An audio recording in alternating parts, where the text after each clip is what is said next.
Well, for the past several years, my next guest has been a pocket or purse accessory for millions of Americans. And while sometimes frustrating, she can also be quite helpful. I was able to sit down with Susan Bennett, the original voice of Siri. So, Susan, how does it feel to be the most talked to person on the planet? It's a little odd, actually. You know, when I first found out years ago, it was kind of creepy. And I did not speak to Siri myself. It was just too weird to have my own voice coming back at me. I talk to myself enough as it is. So how did all this happen? I don't know. I really don't know. I don't know how my voice was chosen, when or by whom, because Siri was not actually created by Apple. It was created by 3 engineers. So it could have been these guys that chose my voice, could have been a team at Apple, or could have been Steve Jobs himself, because he was very involved in the development of Siri. So you had gone in to do some voice work. Right. And tell me, for people that don't know how voice artists work, you record a whole bunch of things, correct? Yes. Actually, you know, these days and for many, many years now, most of us who are doing it professionally have our own booths at home. And so all of the Siri stuff was basically recorded from my house. And to a company called Nuance, which was a text-to-speech company. They do a lot of GPS voices and that sort of thing.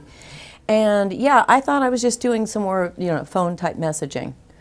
And then all of a sudden, a few years later, boom, there's Siri. So how did you find out? How did I find out? A friend who is a fellow voice actor emailed me and said, hey, we're playing around with this new iPhone app. Isn't this you? Siri, tell me about Susan Bennett. Here is what I found. Susan Bennett is an American voiceover artist. And I went, really? So I went on the Apple site and listened. So you were the original English-speaking Siri, but there's other Siris around the world. Right. There's a process called concatenation. When the recordings are done, after the recordings are done, technicians and computers go in and extract sounds, put them back together, and those sentences are what become, you know, Siri's answers. Say fluff, see Ethel today. Say CS fluster today. And after the recordings were done, technicians went in and extracted sounds and reformed new phrases and sentences. And these are what ended up on the digital devices. This process is called concatenation. So it's the programmers that determine everything Siri says. But during all those recordings, we're just reading all kinds of crazy things to get all of the sounds in the language. And so, you know, basically the voices, we had really no idea exactly what we were doing. But in order to make the concatenated voice sound more natural, of course they would have to have the native, a voice actor who was a native speaker for whatever, you know, country the phone was going into. So you're a musician at heart. How does voice work differ from being a musician? Well, it's definitely related. You definitely, you know, you're using your voice and you have to learn certain skills for certain things. But I got into voiceover because of music. I used to sing a lot of backup vocals for people, and I sang lead on a lot of jingles and things made for radio and TV commercials. One day I had sung on something and the voice actor didn't show up to read the copy for the spot. So the studio owner said, Susan, you don't have an accent. Come over here and read this copy. And I went, oh, I can do this.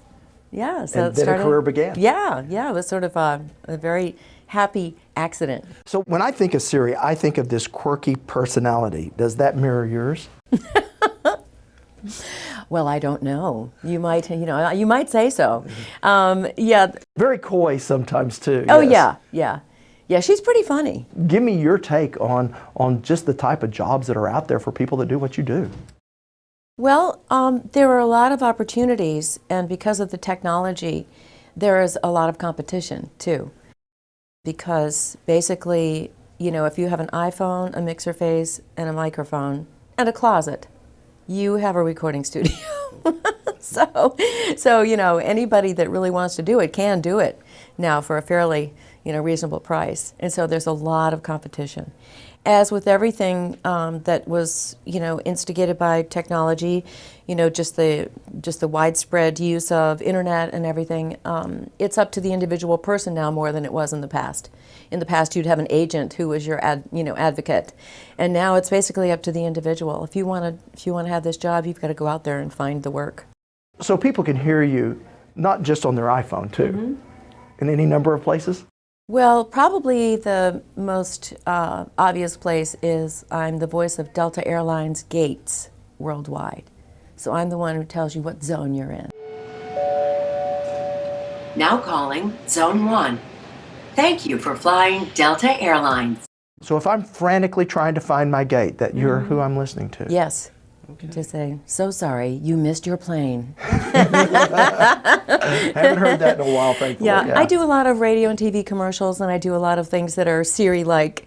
You know, I was on the Mariah Carey Christmas special playing the GPS voice, and so I've had a lot of fun opportunities because of Siri. If there was one thing that you would like to have known when you just started off doing this that you know now, what is it? Well, the basics are still the same. You know, with all the technology that we have and the voice changing things and Photoshop and everything, you can present yourself as one thing, but when you show up to do the job, you better have the goods. So the bottom line is, you still need to be good at what you do. You know, which is to read well, and of course, a lot of voice actors come from acting and music, radio, things like that. And so it's sort of a natural progression for people in those businesses.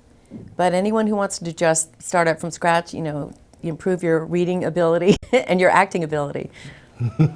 So I'll leave you with my final question, which is you've probably heard 1,000 times. Okay. All right, say something Siri-like for me. What are you wearing? There you go. Susan Bennett, thank you so much. Thank you. Susan was in Oklahoma to speak to the Business Professionals of America, one of 7 Career Tech student organizations.